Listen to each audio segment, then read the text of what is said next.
Aloha, aloha. Welcome to another edition of the official Ronnie Landis podcast show. I am your host, Ronnie Landis. I am also the founder of the Holistic Health Mastery Certification course. You can find more information on that at holistichealthmastery.com.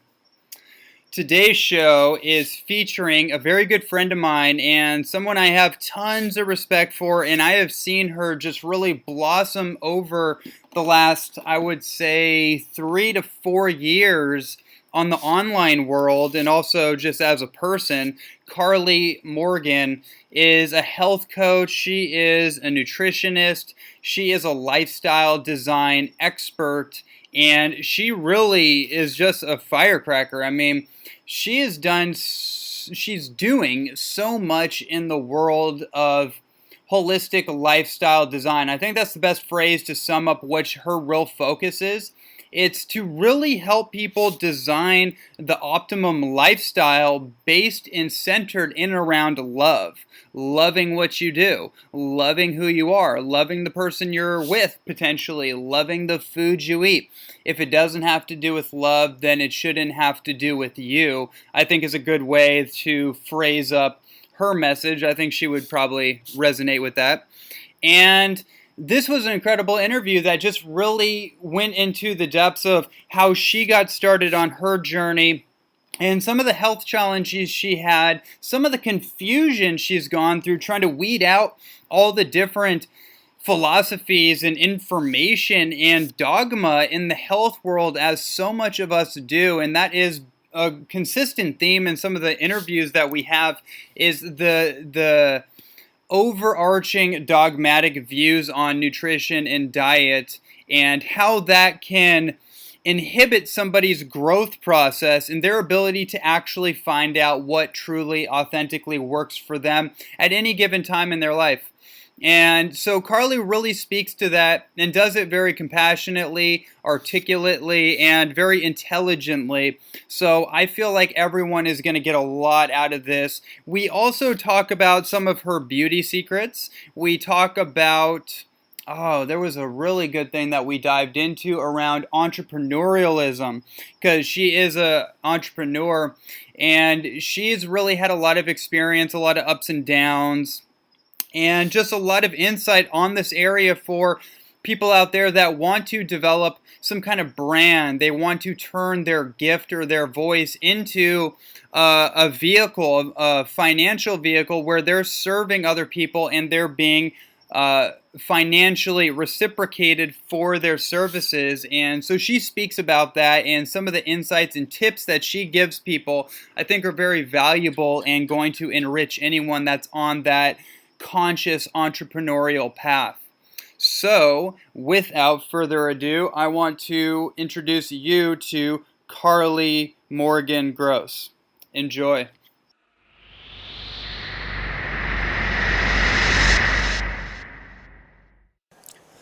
Carly is a holistic nutritionist, self-love coach, and the creator of the Sexy Self-Care course. Carly guides young women out of emotional eating, binge eating, and general craziness around food so that they can feel embodied, confident, empowered, free, and at home in their own skin. Welcome to the show, Carly. Thank you so very much. It's such an honor to be here. Right on, yeah. I definitely had wanted to bring you on for some time, and I'm glad that time has finally come. We've known each other for some time now. Like, I'm thinking like the last maybe 5 years or so, it seems like. Yeah, we recorded those videos. One of the first videos that I really ever did on YouTube was with you, interviewing you at Deer Lake Lodge about 3.5 years ago. Yeah, so about that time ago is when we first met, and I remember filming those videos. That was super fun, and just so much has happened in between that time. Oh my goodness, so much has happened. Like, that was when I was really just starting my health journey, and it's taken me so in this beautiful cycle to where I am now, where I get to coach women through like exact kind of where I was, which is that getting through the other side of being way too obsessed with healthy eating. And I'm sure we'll talk a lot about that. But yeah, it's such a beautiful thing to look back at where I started, which was really when right around when I met you. Mm-hmm. Very cool. So let's jump into the first thing, which is how you got started. Like, why did you get started? What was the catalyst for you? Mm-hmm. Everybody has a very unique story in that regard. So, what's your Mm-hmm. story? Absolutely. I got really interested in health because I grew up having digestive problems my whole life. I was in college, my freshman year of college, and I was hopping from acupuncturist to nutritionist to like natural medicine doctor to Western medicine, like literally everything that you could ever like just trying to understand health. And I was just getting really more confused at that time. And so I was like, I need to take this into my own hands. And all of these people are telling me all of these different things. And I need to study for myself. I need to seek out the things that resonate with me personally and implement those things and heal my body and do it according to my own terms. So it really started when I awoke into the fact that food is medicine and that I have the power to create how my body exists, how I experience life, how I feel in my body, and really taking it into my own hands to study myself and put everything that I resonated with into practice. Mm, beautiful. Yeah, I definitely remember a lot of that. I remember our original conversations and just trying to piece a lot of this stuff together. All the noise that was on the internet and still is on the internet. This person says this person says that, this philosophy, this ideology, blah blah blah blah blah.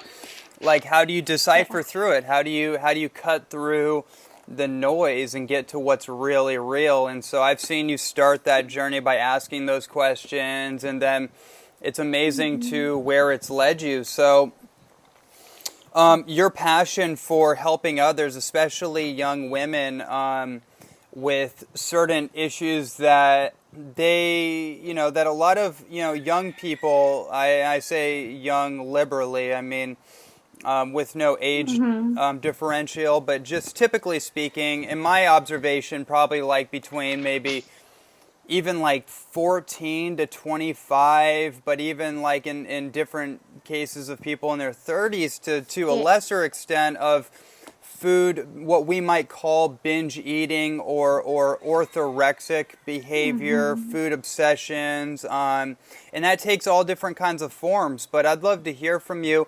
What's been your experience, your observation, in the realm of helping other people with these quote unquote food issues? Mm-hmm. Yeah, well, when it comes to if we're talking about orthorexia, with which for people listening that you probably know, but if you don't know, it's really getting too obsessed with food, to like healthy food for that matter, like going way too far to where you're not enjoying your life, you aren't happy in your life and in your body, and you take the obsession with healthy eating to the point where it's just hindering you from living your best life. Mm-hmm. So in terms of that, there's so many things, right? Because a lot of times food issues aren't just food issues. And so we can say orthorexia, we can say anorexia, we can say binge eating. It's not that. It's like always something way, way deeper. A lot of times it stems, and most times it stems from body image and from how we feel in our bodies and comparison to others. And so it's really, when I work with women, it's really working at those levels and working at what makes you feel good in your body now. Like, how can you get more embodied now before you get quote unquote what you want, like skinnier or healthier or healed, the things that you want? How can you apply those things to your life right now? Because in that, the food starts to work its way out, because when you get more connected to your own body wisdom, you can start to hear and you can start to learn exactly what you need to feed yourself, exactly how you need to move your body. And of course, like educating yourself in holistic nutrition and healing and all of that is like key and amazing. And for anyone listening, I was in Ronnie's course, and I think that it's incredible. And really learning that stuff, the holistic health, is so important. And then what we need to do is like take all of that information and not throw it away, but like just come back to ourselves, come back to our bodies, or else it just gets to be so overwhelming of all of these things that we need to do. And if we don't have like our own connection to ourselves, if we don't already feel embodied or connected to ourselves, then we're following a plan or we're following guidance that may work and it may not work, but we don't have any direction or ways to tweak it or what to do or how to use it. We're just blindly kind of going with it. And so it's what I seek to do and what I love to do is to help women like really reconnect to their own internal wisdom so that they can study or they can learn everything about health, everything about nutrition, or whatever they want to do, but like have it really come from such a true place. Absolutely. One of the things that I thought about listening to you is this idea that most people that get into a diet or a new way of eating, a new eating pattern, the one fundamental issue or inefficiency, if you will. I just did an interview with Robert Tennyson Stevenson, and he's a sacred body language coach. So I had to really observe my language. He would keep calling me every time I would use a conflicting, like a good or a bad type of word. And so that's so now hard it's to yeah. So I'm even aware of it. Like, okay, wait, but the point is that one of the things I see be a challenge for people in the diet and nutrition arena is that a lot of times people jump into these new lifestyles without a goal or an objective associated with it, right? So a lot of times people are blindly following some kind of talking head, some book or someone on YouTube. In a lot of cases, and they're just like obsessively watching somebody's videos and taking it as the holy gospel for that moment because it's the only real kind of direction that they have, but they don't have an intrinsic personal goal associated with why they are changing their nutritional strategy in the first place. So I find that to be a really important thing because I see people just going off the deep end and they're not anchored, they're not grounded, so they're floating around or they're just getting they get so far into one thing where it becomes like their identity. So I find when you have a direction, you have a goal associated with why you're doing anything, then it actually starts to magnetize the right things to you, the right food options, the right people to help guide you to the next step, and so on and so forth. Does that resonate with you? Absolutely, like 100%. And when we're talking about that too, it's like for me, it's okay when I hear that, I think of goals for why I'm eating this way or a goal for why I'm doing a cleanse, etc. But for anyone listening, I want you in this moment to, slump your shoulders and feel purposeless. Like feel like you have no purpose in life and you don't know what you're doing and what are you doing here? How do you feel, first of all, in your body, and what foods are you going to choose from that place? And how are you going to treat your body from that place? And then sit up tall, pump your shoulders back, open your heart, tuck your belly in, and really stand up tall. Feel like you have a purpose, a mission, how are you going to treat yourself in that? What are you going to feed yourself from that place? And so that's such a powerful thing for people to note, is that it's so easy to follow somebody else's plan and or either follow somebody else's strict plan, get crazy kind of orthorexic style around food, or be like totally like feeling out of control around food, eating all sorts of junk foods, etc., if you don't feel like you have a purpose in life. And for some people, your purpose might not be to like be a doctor, to heal the world. It might just be to enjoy life. Like it doesn't have to be a huge big mission or like a huge thing that you do for the planet or for the world. It might be, and that's beautiful, but to find a sort of purpose just for your life in the moment or where you are right now can be such an amazing shift in the way you treat your body and choose foods. Absolutely. And I find that the body image aspect is really an important thing that we really haven't dived into too much on the show as of yet. So let's go into that for a little bit. Like, how does that self-image somebody has of themselves, how do you see that affecting and a lot of times controlling their actual behaviors? Mm-hmm.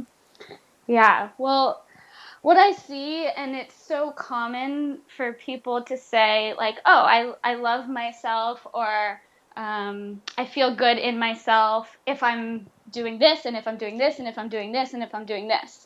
And so then I say, well, what if you don't do those things that day? Like, how do you feel then? And so we want to get to the place where, like, if the whole laundry list of things that you do to feel good, which of course you can have a lot of things. Like I do the same thing as you in the morning, wake up in the morning, quart of water, sea salt, so amazing. That makes me feel awesome. But it's like, what if I don't do that one day? Can I still be okay in my body and in myself without that? And so that was my journey personally of like, how do I get to that place where if I don't do all of these things that I suppose I have to do, or, all of these things that I set up for myself, how am I going to feel then? And so being okay in yourself, in your body, and feeling like you don't need to be anything other than you are in the moment is like a relaxation, right? And when we're relaxed, we're calm, when our nervous system is running slowly, then we can move more closely to our truth, or choose where we hang out, choose the foods that we eat more closely related to our truth, rather than if we're always striving to be or to look a different way, then that's like a low level form of stress in the system that's constant.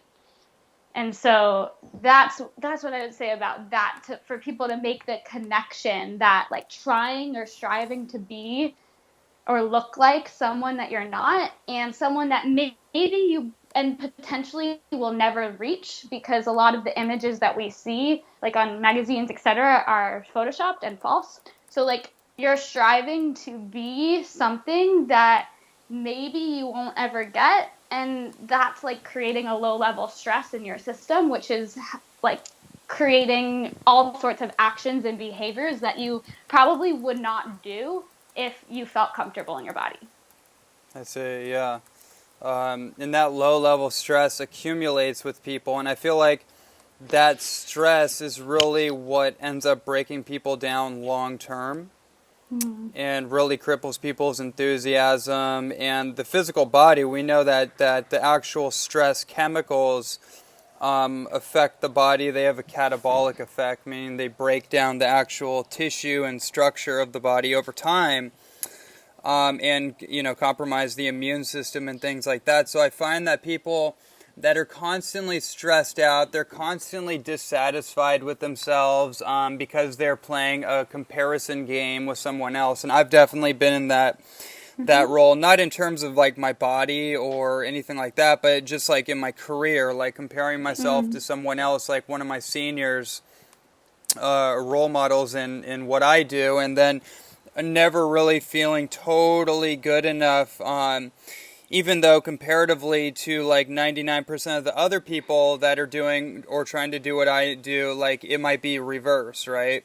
Mm-hmm. So it's sometimes you have to take a step back from the entire situation and reevaluate, why am I even doing this in the first place? What are my objectives, like we touched on, and Mm-hmm. is my current behavior helping me get to where I want to be, or is it just causing me to play another game with myself that I can't really Mm-hmm. win?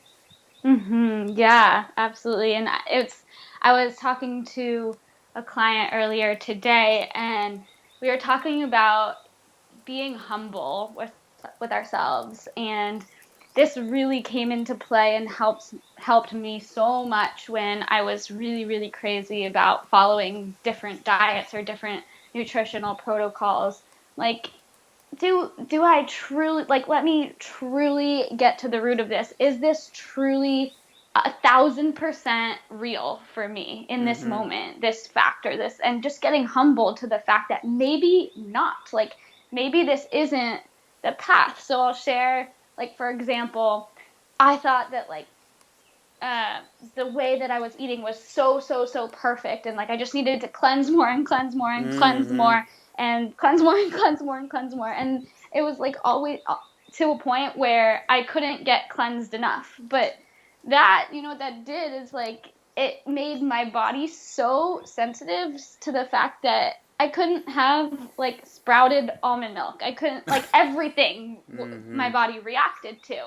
And so that's where like I help women get like, and like this helped me a lot, is just getting really humble, because I thought that I knew everything, right? I thought that I knew, like, wow, I have all this information. I just need to cleanse. I need to do this. And the fact was, it wasn't even true. So it's like questioning that in ourselves and getting humble to the fact that, oh, maybe there's another option for me right now. And maybe this worked for me in the past, and maybe it works for other people, and maybe it works for a week or a month, but maybe I need to change things up. So getting humble to that is really helpful. Absolutely, and Mike Tyson, the famous boxer. It's so funny. I've been watching a lot of interviews with him lately, and just real quick on that, what I find so fascinating about him is that he was considered to be possibly the world's greatest boxer, really, and he went through a whole situation back in the 90s where he started doing drugs, he got influenced by the wrong people, and basically destroyed his career.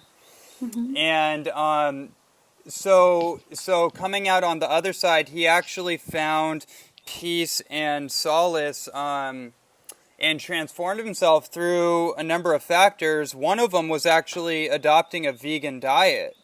Mm-hmm. And it totally changed his life around, and just really living cleanly, eating cleanly, working on being a better person and all this kind of thing. But in one of the interviews with Oprah recently I was watching, he said that either you'll humble yourself or life will humble you.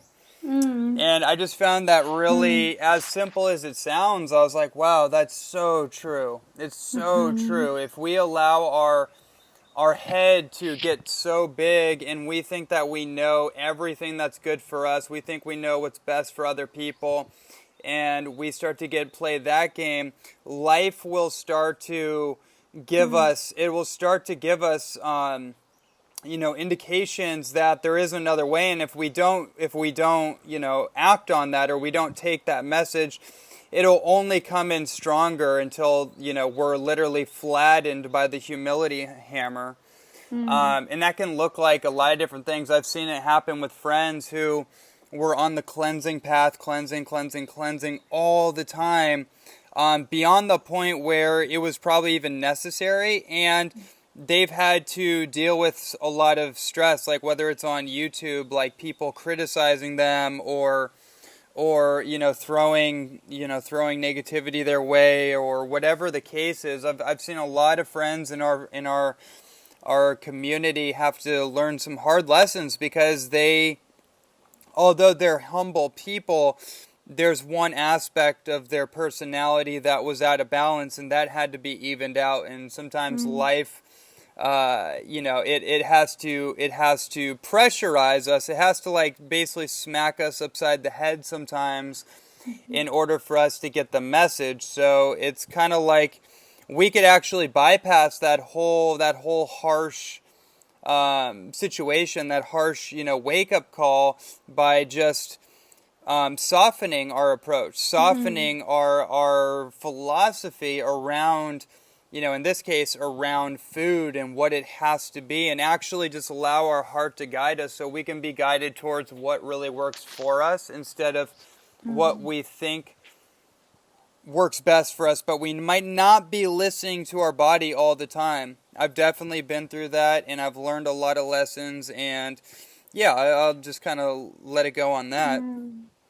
Yeah, I totally, totally, totally agree. And I love how you just said the word softening. And that's so important and has been really important in my journey to kind of surrender and let go of all of the control. And of course, we're in control of our lives and our bodies and how we feed ourselves. And it's very important. And in that, the same side of that spectrum, it's also so like equally as important to also surrender in that and to let it flow and to learn and to soften in our approach. And I find that the people that are the most successful really in their health and in their lives are the ones who, and really happy, successful didn't quite hit the nail on the head, happy. People that are more happy in their bodies and with their health and with their food choices and with their lives are softer, have less like in their masculine approach to food and to nutrition and this, they can soften and let go and enjoy, right? Because pleasure is one of the things that pleasure is a nutrient just as much as magnesium is. Mm. And so when we can like soften into that and to enjoy our bodies and our lives and food and all of that and everything that entails for you personally, it's going to look different for everyone. There's such a relaxed, beautiful, healthy place that we can get to. Mm. Beautiful. So Yeah. what is your personal food philosophy? I know it's an ever-changing thing, but like what kind of nutrition strategy are you playing with right now? Hmm. Okay. Well, right now I am playing with highly digestible foods and eating foods that I truly enjoy and truly enjoying all of those foods. My personal philosophy is to not restrict anything from a place of this is going to make me fat or gain weight or bloated or this or that. But if a food doesn't resonate with my body, I lightly, simply leave it out. I don't like set rules, right? I used to set rules for myself of know this, know that, know this, know that. And what ended up happening was in that I almost like set myself up to eat like five foods Mm. and and basically like it worked for a time, right? Like I was fine. I was like, yeah, these are the foods, whatever, and I was doing my thing and I thought all was well. But then like over time when I realized that I actually was like not enjoying my life and saying no to things because I had to eat my perfect diet, then I realized that then like okay, so then what happened was all of the foods in which I had restricted previously, like I would find myself eating them.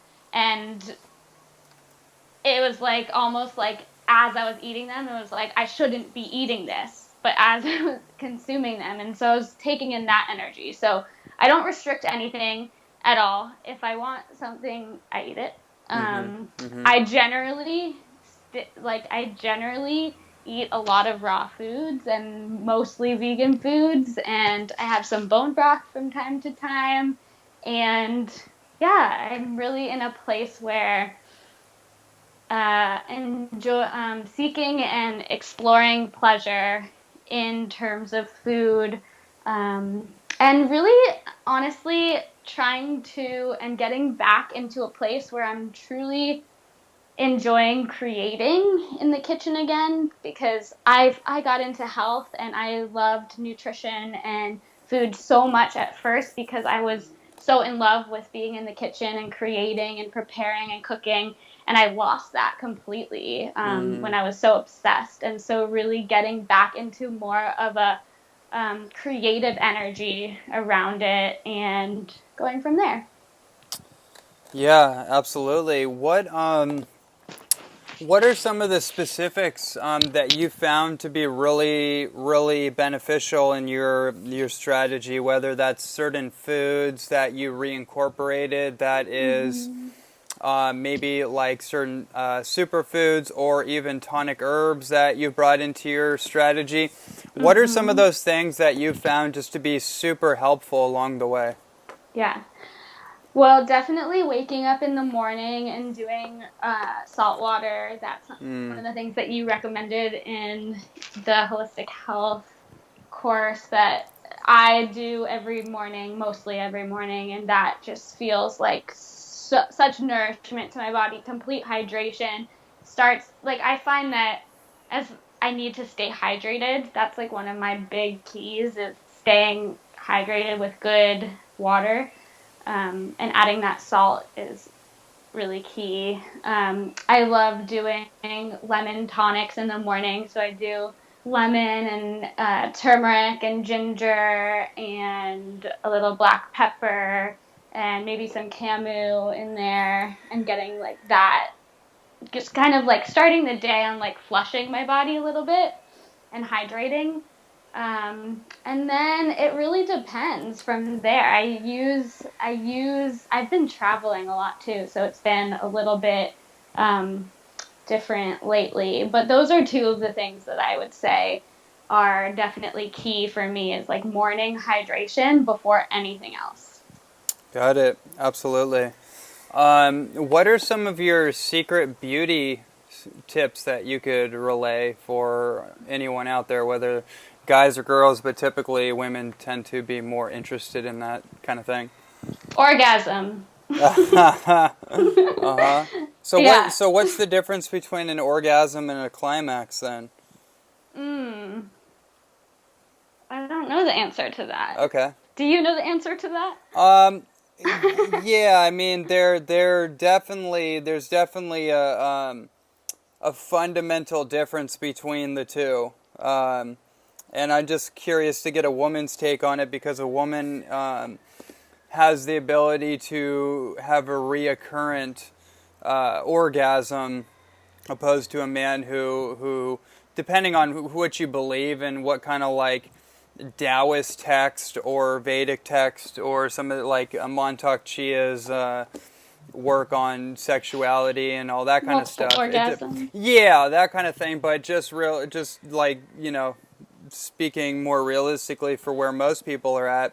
Okay. I definitely, I know that women have a slightly different and more perpetual experience, or can have one. Mm-hmm. So the orgasm climax thing is interesting. I just look at like a climax to be, potentially it's not an end point. It's more of like it's Mm. a setup for more to come. Mm-hmm. No pun intended. Where an orgasm is like a finale. It's like Mm. fireworks. It's like this humongous, event potentially, right? Right. So I was just Right. curious. I had a female friend who had brought that up. So I was just curious what your answer would be. Yeah. Interesting. Well, I would, let's broaden that. So my answer was orgasm. Let's broaden it to bodily pleasure. Yeah. Yeah. Okay. Yeah. Let's investigate that. Let's investigate that. Yeah. So what does that entail from your perspective? Got it.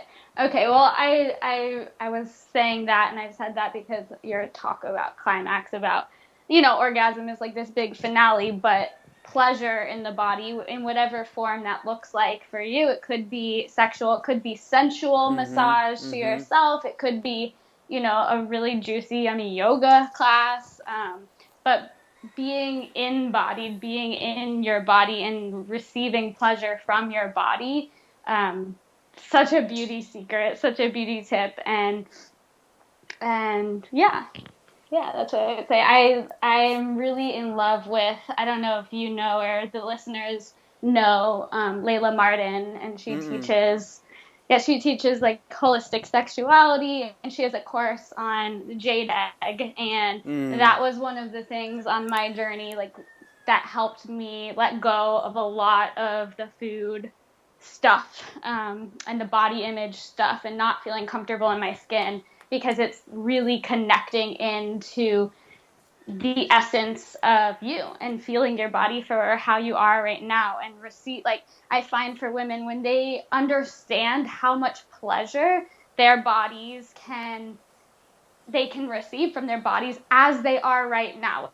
without changing, without losing weight, without, you know, fixing their digestion, etc., just like right now in this moment, that is so super healing to know that and to experience that.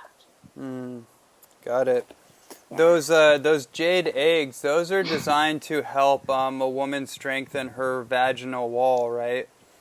Yeah. So there's like many things that they're used for, but that's definitely one of them. They're also, but that's one of them. Yeah. Okay, got it. Yeah. Okay, cool. You know, I'm curious, like, what turns you on about nutrition and about healthy lifestyle design? Like, what lights you up about this still?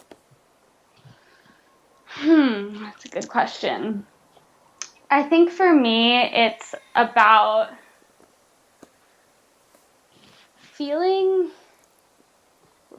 just feeling the chance to feel really good in the body. That obviously we can access that in so many ways, but it's so important to hone in on the certain foods or nutritional protocols, etc., that help us to feel comfortable in our skin.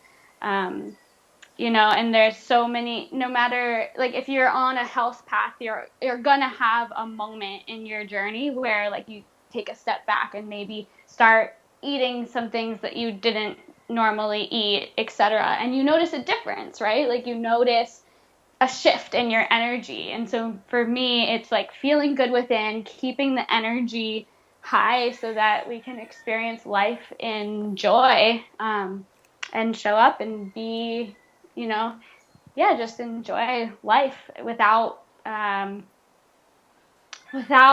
won't say getting sick, but with, you know, the way that I grew up, it was just like, oh, it's just normal to have headaches and stomach aches and this and that. That's just normal. But it really, like, I stay on this path because I know that that's not normal. And I know that that our bodies are meant to experience bliss. And so that's what keeps me on this path. I see.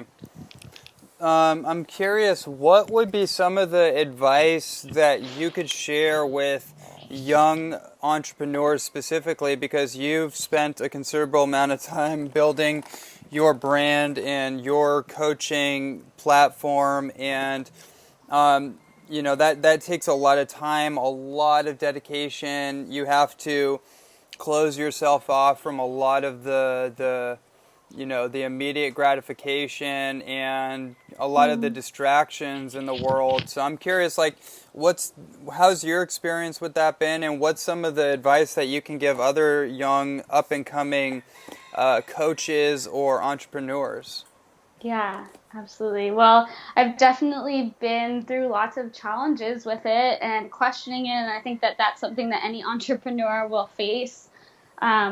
What I would say is to be really authentic. Don't believe that you need to be any sort of way other than the way you want to show up.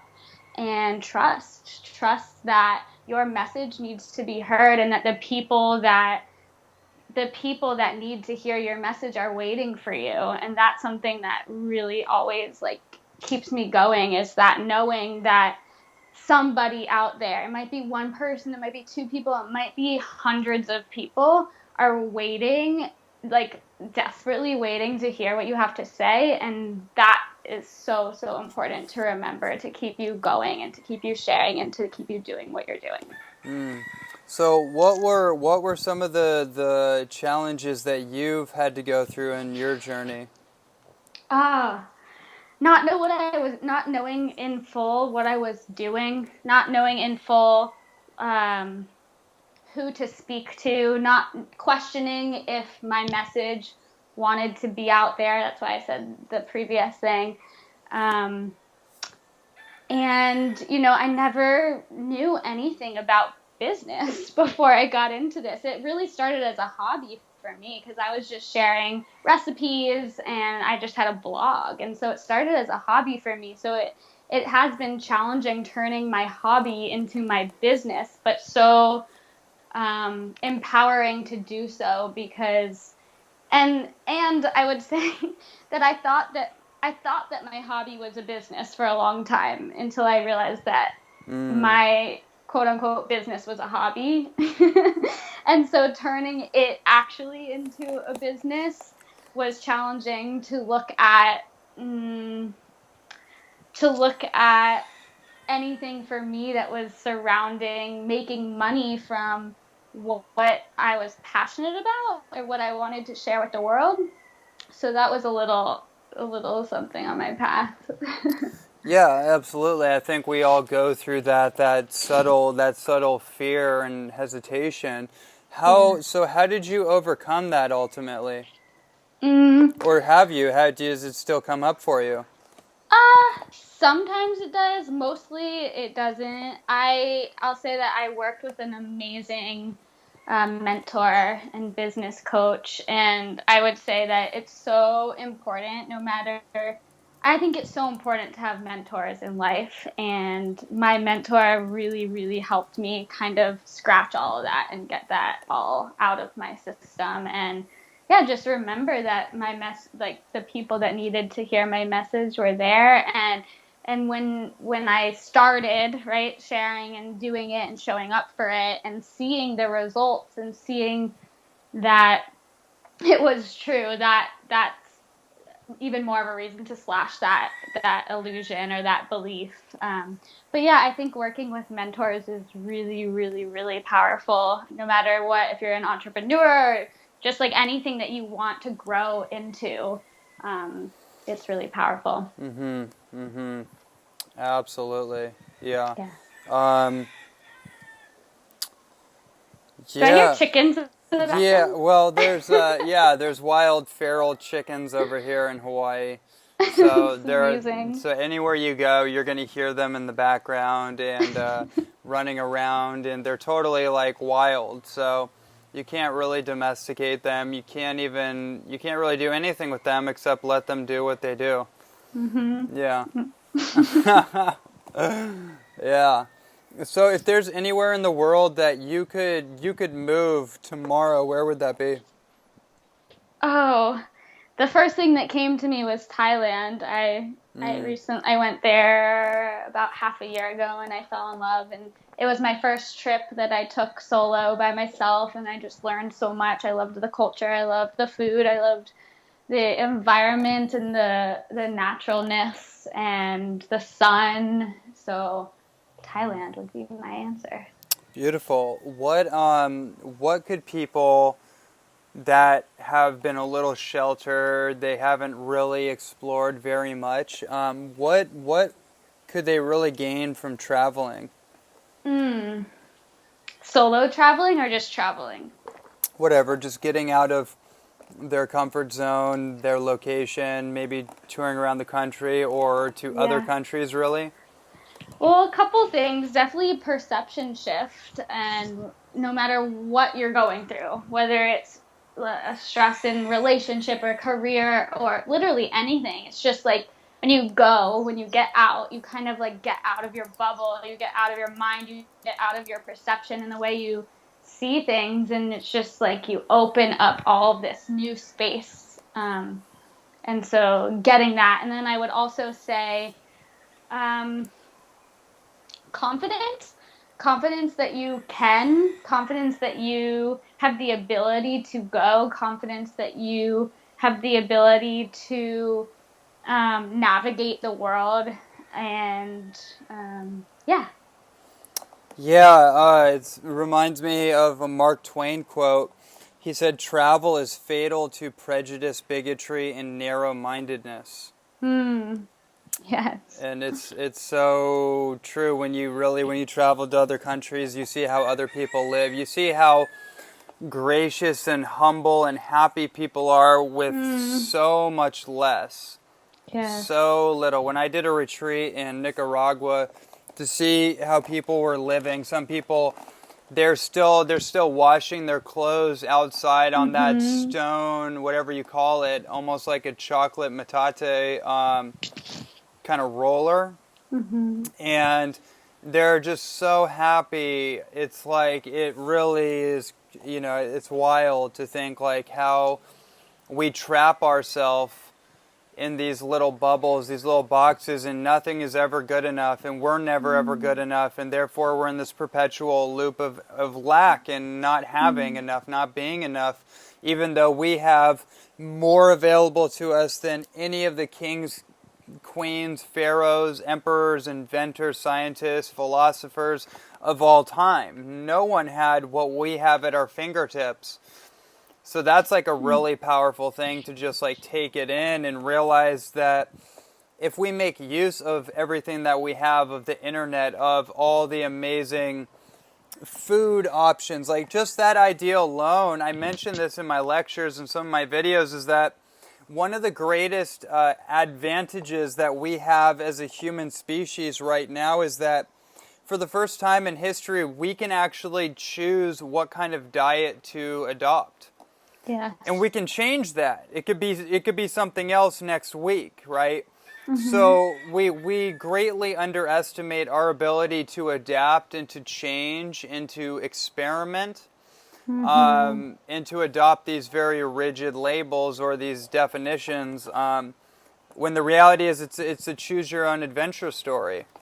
Yeah, and I find too that when you're in that travel space and you get humbled to see all the people who are, see the difference, right? You're also almost like even though you have separate things than them and different rituals, you almost put yourself in their shoes, right? You generally have less when you're traveling. You might have a backpack or just a pack. You maybe have a pair of shoes or two pair of shoes. Like, you don't have as much too. So it's almost too, when you're traveling, like minimalism. That's another thing. It's just like letting go of all of like the box of a house, the notebooks, the pens, like everything, right? It's just like having a small amount of things and being okay with that. Absolutely. Yeah, I mean, really, life is about what you can let go of and not so much about what you can, pile on in this quest for acquisition and what can I gain and how does this benefit me. It's really like, how can I let go? How can I release? How can I detach? And then I'll get everything that I actually want and need. I love that. Love that. Yeah. So I'm curious, what have you learned in your own studies, in your own experience about hormones and how important that is for a young woman, especially. I'm thinking of all the girls and the women and that might be listening to this that inevitably have something in that arena going on. I hear about it all the time. So I'm curious, like, what have you come across to work out some of any kind of hormonal imbalances that you might have experienced or just stuff that's come across your radar? Yeah, I experienced a lot of hormonal imbalance to the point where, and this was like in my cleanse mode when I was cleansing, I actually didn't get a period for 2 years. And so there was tons of hormonal imbalance going on. And I find that a lot of women that I work with are in that place. And I know everyone has something different when it comes to hormones. What I will say has been most important for me, and what I find to be most important, is less about the very, very specifics of Vitex berry and maca, which are all important, but looking at lifestyle, looking at sleep, looking at habits and rituals. And rituals and routine has been something that is so important to the hormones, because our hormones respond to stress and respond really, really well to ritual. So I would say getting in some form of self-care ritual or routine is really, really beneficial, especially if you do that like an hour or so before bed, and really make that, because when we like turn off our phones and get the electronics out and all of the light out of our system, and we can stretch and relax the body before sleep. I think Sean Stevenson has said this before, but that quality sleep is way more important than a lot of sleep. So like making sure you get quality sleep is really key for the hormones. I will also say that a lot of people are really obsessed with low carb right now. And I will say that carbs are, especially for women, if we're talking about women and hormones, carbs are actually really important. And to cut all of them out completely, even if you are eating a lot of good fats, might work for a little bit, but generally I find that can leave you even more imbalanced in the future. So I would say getting into ritual and routine, getting your sleep good, lifestyle, moving your body, drinking, hydrating, and making sure that you're not taking out all of the carbs out of your diet. Yeah, for sure. I mean, there's definitely, I totally agree with that. And the whole ketogenic movement is very interesting because it's a really cool idea, and depending on the person's metabolism and depending on how they approach that, it can be very, very beneficial. But I find it's just another really exacerbated dietary philosophy that's unnecessary when taking out to an extreme conclusion. Which is what most of these things are. So for me, I feel like it's just another extreme approach that's not necessary. You don't need to cut out an entire macronutrient food class to play out this experiment. Like it's totally an experiment. So Yeah. you know, it's like, how many times do we have to keep repeating these iterations of diet experiments and this thing and that thing, and keep freaking, you know, driving keep driving that, you know, keep recreating the wheel is what I was looking for. It's like we already figured it out for the most part. Like really, like we figured out what the dominance of a human diet should be like, and then the variables are varied. Those are the things that are going to be unique to the person's estimation. But you know, for me personally, what I've seen to work long term, what I've seen to actually reverse disease and disharmony in the body from a food perspective, it's at some point in your life, maybe a raw food diet, depending on what that is. And even when I say raw food diet, people are going to like, well, you know, my Chinese medical doctor said this, or my Ayurvedic doctor said this, or whatever the story is. And it's like, well, hold on, because there's all kinds of things that could mean. Like there's more raw food options in this planet than there is of anything else. So like I could be talking about a whole different thing than like a whatever 80-10-10 diet, or a banana diet, or a tomato diet, or whatever thing someone is thinking about. You know what I mean? So that's like just one, you know, one thing is like, so for me it's like a high living foods diet, whether that's like 60%, 70%. For me it's like 90 to 95% most of the time. And I don't really have a I don't have a limitation on that. That's just where I've come to in my journey, and the people that keep showing up in front of me, and the what feels right. But I have to adjust it depending on the situation. It's not always the same, diet. I have to keep adjusting almost every day. I'm modifying things to fit whatever's going on inside of me. Yes, and that's yeah. so important that you can flow with, because one day, you might not be in Hawaii in 2 weeks. You might be somewhere else where you have totally different options. And Exactly. So it's like, what do I do then? Yeah, you work with what is your best options at all times, and Yeah. I think that's really the natural way to go about it, is that you don't need to create this puzzle or this box to put yourself into. You can actually just, create your own blueprint as you go along, and it's going to change over time. It's going to change as you change, and I feel like if somebody's diet stays the same thing for 5 to 10 years, they're probably the same person for those 5 to 10 years too. They're probably not really going through a whole personality shift. They're not growing. Because Terence McKenna said that a person's diet is largely a reflection of their personality.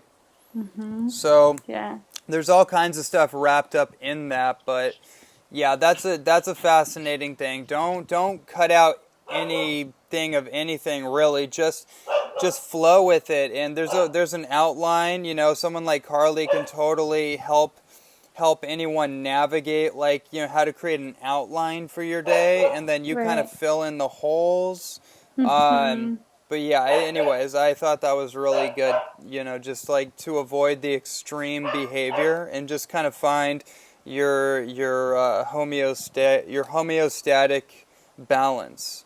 Absolutely. And I do think that there is a balance between actually having that structure of, waking up and doing this and then doing this next, and kind of having that structure, because if we get too far into intuitive eating, then it's like we can end up feeling totally out of center, right? So it's kind of also having that balance of nutrition and of what physiology and of what is good for you in the moment, and working with that throughout the day, having that structure set, so it's not totally like I have, I'll just go to the store and get something, and like totally floating energy. But having some sort of structure is really important, so that you feel comfortable to flow with it and to listen to your body within that. Right. Yeah, you're anchored in, so you can flow, but you're grounded. Your feet are on the ground and your head is in the clouds, kind of thing. Yes. Yeah. Yeah. Yeah. Right on. Is there anything else that you'd like to leave our audience? Yeah. Let me think. If there's one thing that I would say, I guess this is just coming up right now. For this particular audience, is that, and I was actually talking about this earlier today, but that you don't need to reach a certain point with your body and with your diet and with your food and all of that to quote unquote be your highest self, or to show up the way you want to show up, and to stop waiting for the perfect this and the perfect that, to do what you want to do, to go on the dates and to do this and that. Like, if you do that, you're going to be waiting and waiting and waiting, because you're always going to want something else. So to show up for your highest self, whatever that may look like, or how you want to do life now. That's what I will say. Beautiful. Where can everyone find out more about you? You can come to my website at carlymorgangross.com. You can find me at Carly Morgan Gross also on Instagram. And we didn't really get to talk about the course that I offer. I offer a 28-day video course. For anyone listening, I'm offering a little discount, and Ronnie has the link for that to give all of you. So you can find that at carlymorgangross.com/sexy self-care course and learn all about it on there. Absolutely, and I definitely recommend everybody check out the course. I've gotten to kind of preview it a little bit from a distance, and it looks amazing. I've seen Carly just do such an incredible job just taking herself from, where she was as a beginner and really just taking herself to that real solid educator and if we'll call like expert in her own right level, like that's it's huge in such a short amount of time. And so I really recommend you guys take a look at it, check it out, see if it resonates. If it does, just do it. Don't even like play this game with yourself. Just do it. It's available. It's one of those things that we live in the age of opulent abundance and we have all these tools, but unless we use the tools, they don't do us any good. So just make courageous choices whenever it clicks for you. Absolutely. Well, thank you, Ronnie. And yeah, I'm glad you added whenever it clicks for you, because it's that feeling in your gut, the gut feeling when you know you need to do something, or you know you are resonating with something. That's when you're like, just do it. Just do it. And if you don't get that feeling, then don't do it. Absolutely. Yeah, I could tell all kinds of stories about my experience with that phenomenon. That's why I don't play games with myself anymore. When it clicks, sometimes you have to take a day to think it through or to just let it marinate. But I mean, there's so many things I could say about that. But like, I've come to a place in my life where I don't even I don't play around with that feeling, because that to me is just a signpost from God, really. Yeah. Is that I need, this is a signal, this is a sign. It's like, this is your river raft that you've been praying for while you're sinking in the ocean and you're drowning. So, just because it didn't show up the way you thought it was going to show up, it's like, forget that. Here you go. Here's a boat. Here's a life raft. You know what I mean? Take it for what it is. That's why it's resonating. That's why I just encourage people, make courageous decisions anytime you can, because that will train that muscle and that will transform your life in ways that you don't even really understand right now. So yes. I love it. Okay, wonderful. Thank you so much for coming onto the show, Carly. Thank you so much for having me, Ronnie. It was my pleasure to be here and to be with your tribe. Right on. Tribe. Yeah. Right on. All right, everyone. Well, I hope you enjoyed this episode of the official Ronnie Landis podcast. I assume that if you stayed on this long, you did. And our incredible guest, Carly Morgan Gross, she just is, just a Nova star, just like a wealth of information, experience, but intuitive guidance. She really works from that place, as you could tell from listening to this interview. So definitely check out more of her work. And until next time, we'll see you on the next episode. So aloha.